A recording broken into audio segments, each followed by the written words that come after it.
बेचो दे कबाड़ के भावे, दिल बेचो दे कबाड़ के भावे।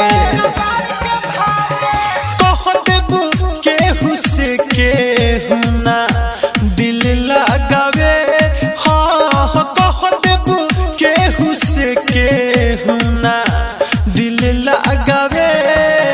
दिल बेचो दे कबाड़ के भावे, दिल बेचो दे कबाड़ के भावे। DJ Rupesh Bhelwa, DJ Rupesh Bhelwa, DJ Rupesh Bhelwa. Aditya recording studio Gopalganj.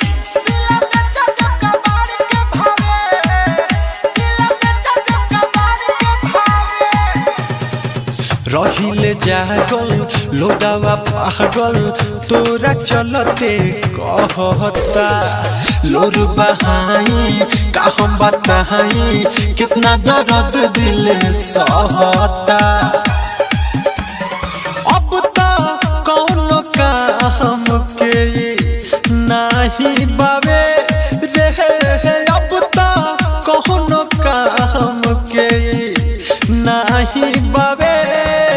दिल बेचो दे कबाड़ के भावे, दिल बेचो दे कबाड़ के भावे।